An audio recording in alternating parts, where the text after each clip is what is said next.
मागण्या या ठिकाणी मागितलेल्या आहेत, त्याच्यातल्या कोणत्या कोणत्या तुम्ही मान्य करणार आहेत ते पहिलं सांगा. प्रफुल्ल तुझ्याकडे ते आहेत ना लिहिलेले, ते साहेबांकडे द्या आणि अभ्यास करा. तुम्हाला मी सांगतो, परवाच्या दिवसापासून म्हणजे आज किती तारीख आहे, 16 तारीख, 20 तारखेपासून मी याच ठिकाणी पंचतळ्यावरतीच उपोषण करणार आहे आणि आता मात्र उठणार नाही, हे लक्षात ठेवा. आज तुम्हाला हात जोडून विनंती आहे साहेब, प्रफुल्लजी 10 ज्या ज्या मागण्या आहेत, प्रत्येक माणसाला जर एका माणसाला जर त्या ठिकाणी एका माणसाचा बळी गेला तर 1 कोटी रुपये द्यायला पाहिजेत. ही या ठिकाणी पहिली प्रथम मागणी आमची आहे. दुसरी मागणी आतापर्यंत रेकॉर्ड सगळं चुकीचं सांगते. ज्या शेतकऱ्याचं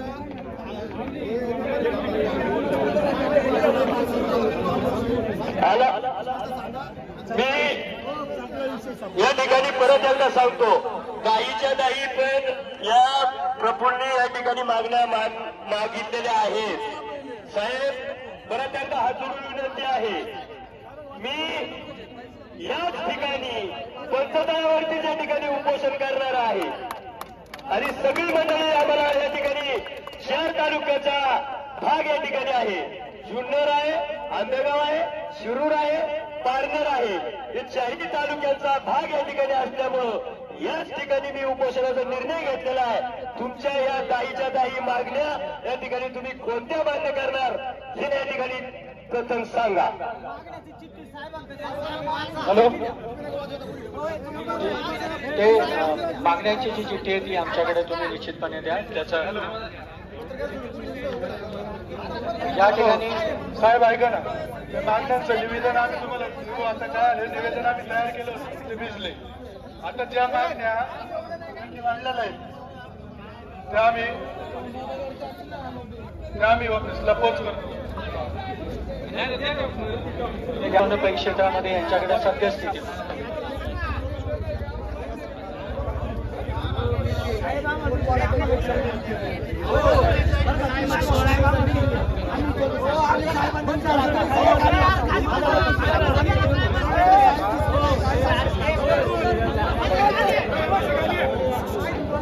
आंदोलन ग्रामस्थांनी त्या मागण्या केलेल्या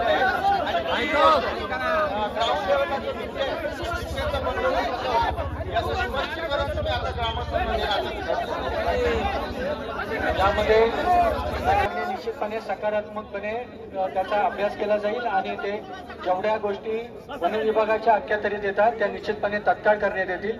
ज्या केंद्रीय किंवा राज्य शासनाच्या स्तरावरती आहे ते पॉझिटिव्हली वर पाठवण्यात येतील. दुसरा विषय जो आहे पिंजऱ्यांचा, तर सद्यस्थितीमध्ये शिरूर वन परिक्षेत्रामध्ये 35 पिंजरे आहेत. ते पूर्ण पिंजरे या ठिकाणी लावण्याबाबतचे आता निर्देश या ठिकाणी मी देतो. आणि याच्यामध्ये ज्या ठिकाणी पिंजरे लावायचे आहेत त्याची जी लोकेशन आहे ती लोकेशन संबंधित सामान्य सरपंच असतील, पोलीस पाटील असतील यांच्याकडनंच घेऊन ते पिंजरे लावण्यात येतील. त्याच्यामध्ये जो सावज लावण्यात आहे ते सुद्धा वन विभागाने तत्काळ या ठिकाणी लावण्यात यावा. पक्ष निश्चितपणे वन विभागच देणार. याच्यामध्ये कुठल्याही शेतकऱ्यांकडून कुठलाही भक्ष्य या ठिकाणी मागण्यात येऊ नये आणि भक्ष्य हे पूर्णपणे वन विभागाने देऊन त्या ठिकाणी हे पूर्ण याची मागणी करण्यात.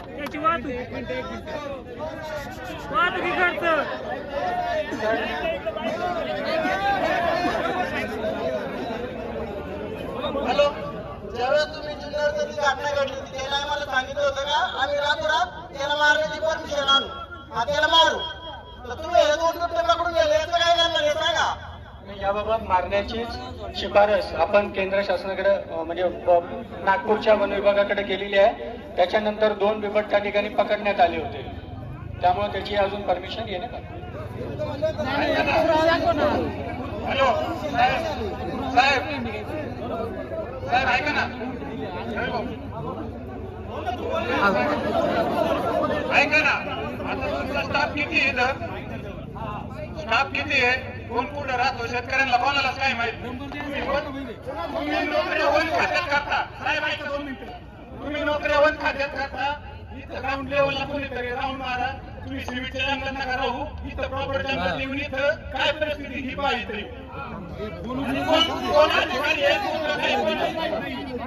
हॅलो सर, इकडे लक्ष द्या. हो सर,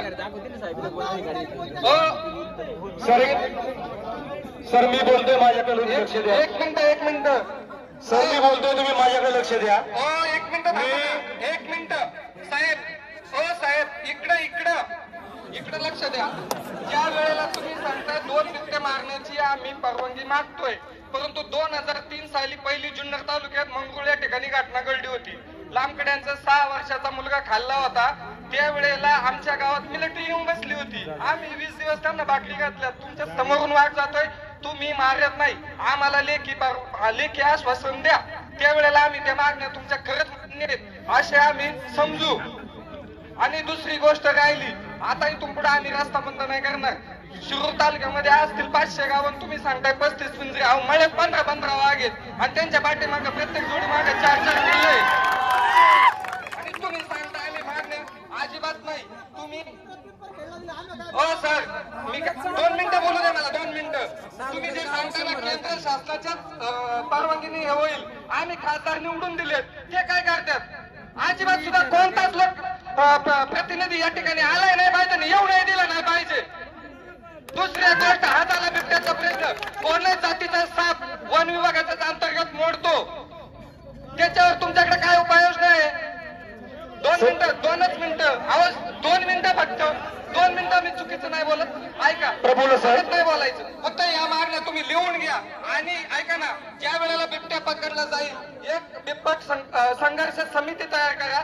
त्या प्रत्येक गावातून 2 जण त्या समितीवरती घ्या. ज्या वेळेला बिबट्या पकडला जाईल, तो त्या समितीच्या सदस्यांच्या नुसार त्या ठिकाणी मानेगाव मध्ये सोडण्यात यावा अशी माझी विनंती आहे.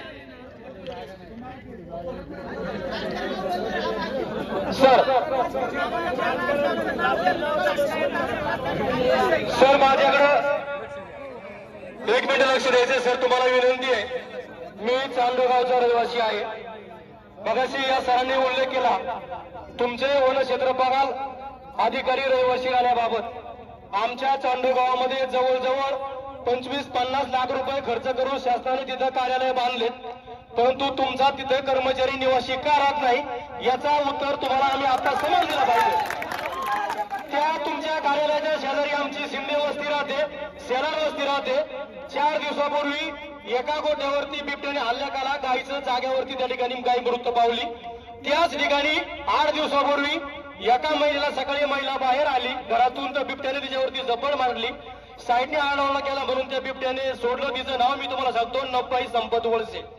त्याच्या अगोदर 3 महिन्यापूर्वी त्याच मळ्यामध्ये जिथं तुमचं कार्यालय त्या ठिकाणी 50 लाख रुपये खर्च करून बांधले, तिथंच आमची संगीता अंकुश शिंदे की जिला बिबट्यानं त्या ठिकाणी सकाळच्या बारी पकडलं आणि तिला आळेफाटा या ठिकाणी जवळजवळ 1,44,147 तुमच्या खात्याने खर्च केला. आम्ही हे मान्य करतो, परंतु माझा मुद्दा असा आहे की साहेब तिथं तुमचे निवासी कर्मचारी का राहत नाही? कार्यालय उपस्थित असून सुद्धा त्याचा त्या ठिकाणी शेतकऱ्यांना त्याचा तोटा होतोय.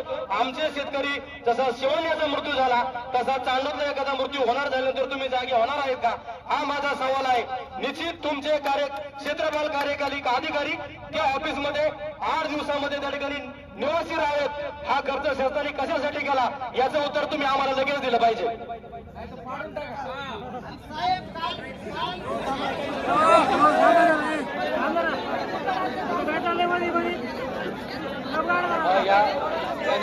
या ठिकाणी भाऊने जो प्रश्न उपस्थित केला अतिशय रास आहे. शासकीय कर्मचाऱ्यांनी निश्चितपणे आपल्या हेडक्वार्टरला राहिलं पाहिजे आणि